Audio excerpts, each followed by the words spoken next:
Somebody in the chat brought up that Lorcana could have been. Yes. Now here's the thing, and initially I was like, okay, mild underproducing, da da da da da. The fact that we are now October 18th, and we still haven't seen any Lorcana restocks. We haven't even heard anything about a Lorcana restock. Nope. And that is terrible, knowing that they are supposed to be pushing out a new set, a second set. Next month. In less than a month. And in December, there's supposed to be a collector's box of some of the original stuff. Where is the restock? Like, and this is something. And here's the thing: it's affecting organized play. Oh yeah, the distributors can tell me it's not all day long. People are not interested anymore. Or people are becoming less interested, disenchanted with the idea of trying to find these Lorcana cards because it takes so much effort to get into something that you should just be able to go pick up a starter deck for to try out, and then you can't find singles, you can't find packs, you can't find anything for months at a time while this new product is, everybody's talking about it. Everybody stops talking about it because they can't find new players. And then all the new players are like, well, shit, my friend stopped playing. I can't find any cards. I couldn't get my hands on a deck. And it seems like everywhere has been sold out for 6 months and the hype's starting to die down a little bit. Yep. Why am I going to invest in this product now that I haven't been able to find it? I've forgotten about it. Yep. And that's just it. Say that last sentence again.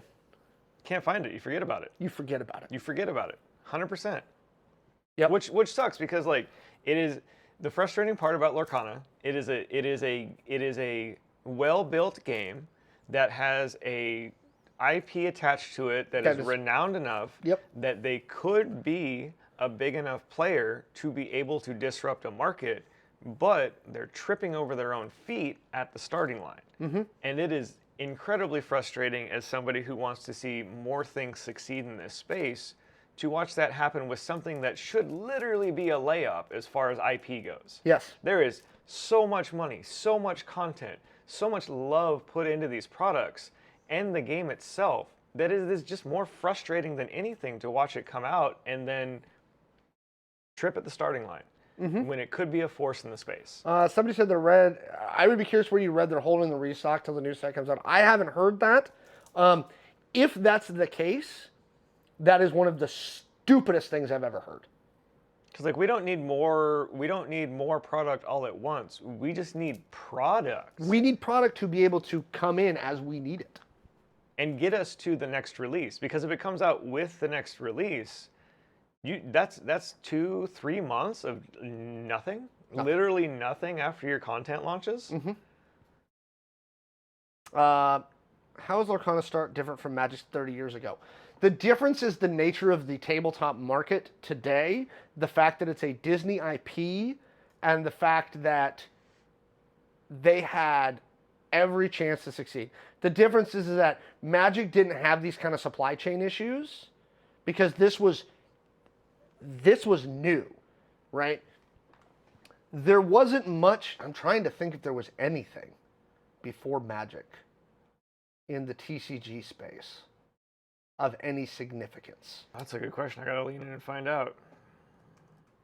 How is Lorcana starting to... Magic didn't have this kind of supply chain issue, again, because it wasn't this type of launch, right? It says the first collectible card game created was Magic. There you go. Magic the Gathering, yeah, that's all the articles that I'm finding. Let's see. 1993, Pokemon didn't hit Japanese store shelves until 96. Unless somebody can find something other than that, it seems like that is the first one that really... And again, they had time to ramp up. And again, it was a very different market. It was a very different, again, somebody said the people in our 40s. I'm going to tell you, as a kid, right, who ran around on his own in the summer to game stores back when I was very young, right? It was just a very different... Tabletop in general was a very different market in the 90s than it is right now. Very, very different. If for no other reason than you didn't have the internet the way that we know it today, right? You didn't have things like Kickstarter or Indiegogo or GoFundMe. You didn't have social media. You didn't have so many things. Digital distribution. Digital distribution. You did not have those things back then. No one took care of the cards. Card sleeves didn't exist. That is true, right? Yeah. We oh my no. never would- It's so rough to think about. Never would have thought to sleeve cards. Didn't happen. Right, because like to most people, the only other reference you have of a card at that point is the Sports cards. Sports cards or playing cards, and you shuffle the hell out of those. They don't need sleeves. You don't think about holding on to them. It's a game, so you're gonna play with them.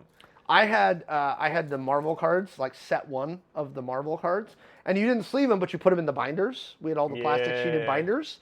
That was how you took care of like sports cards and Marvel cards back in the day, and like comic book cards. Yeah, it wasn't until '95 that Ultra Pro released the first card sleeves designed for collectible card games. And I can tell you as late as 96, 97, most people playing Magic weren't sleeving their cards. Right? Yeah.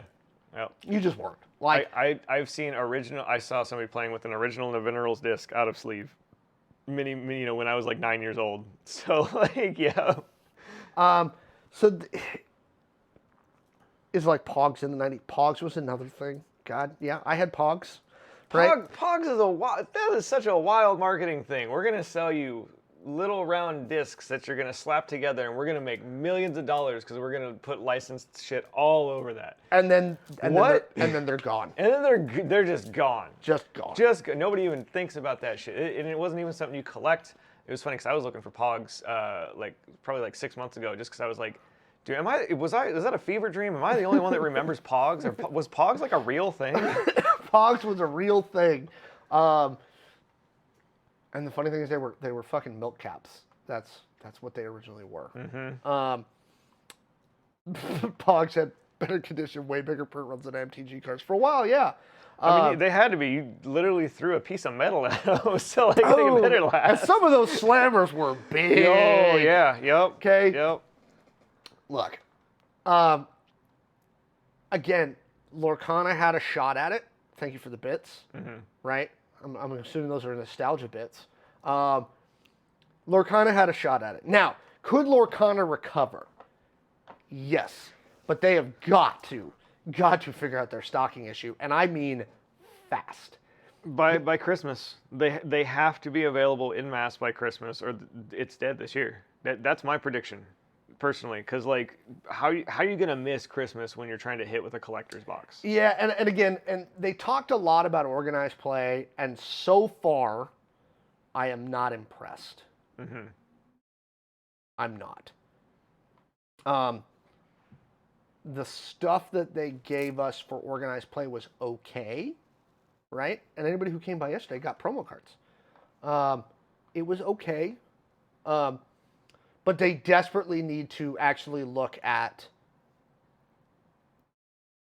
Yu-Gi-Oh!, Pokemon, and Magic as to how they do organized play support, right? I was desperately hoping that Ravensburger's organized play support was going to be closer to what we get out of Yu-Gi-Oh! Or Pokemon or Magic.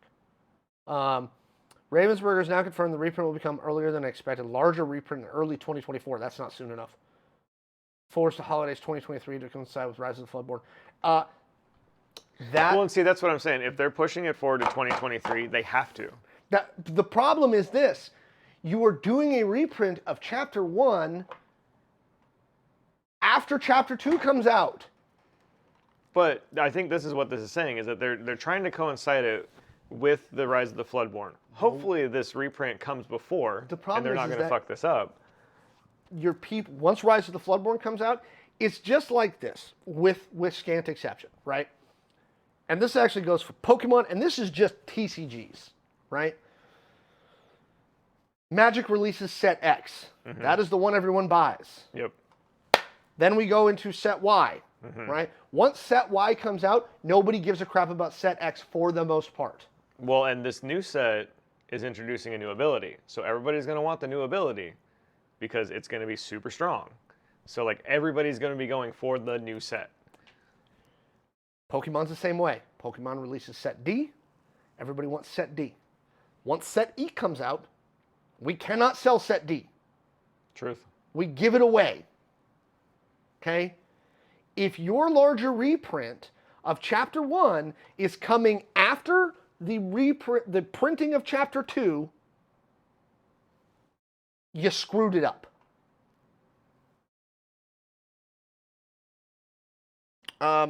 So let's talk about that. Streets of New Capenna. Somebody brought that up. Here's the interesting thing. Now, again, if Lorcana acts like magic, here's the thing. Chapter 1, no one will care about once Chapter 2 comes out. For a year. Right? We can actually sell, people will buy Kamigawa and New Capenna and some of the older sets now when we buy them for that. Now, we don't sell them by the box anymore. People don't buy boxes of them. But what you'll get is you'll get people who are like, pack. Yeah, people are like, oh, look, Crimson Vow. Give me a pack of Crimson Vow and a pack of New Capenna and a pack of Kamigawa. Right? Happened last night. I was working the counter. Right? Someone, hey, you guys got some Kamigawa. That's neat. Yeah, give me a pack of Kamigawa and a pack of New Capenna. Because there's some cool cards in there and people like it. Right? Mm-hmm. This is why you see card shops most of the time have 2 or 3 open boxes, but not a ton of boxes behind the counter of the like older the old stuff. stuff. You know, there's some things where people are like, oh, I like this, because a lot of it's still playable, and some of it's also just for like maybe you want that EDH pull, or you like that pack, or you just like cracking packs. Some people just like to open packs. Yeah.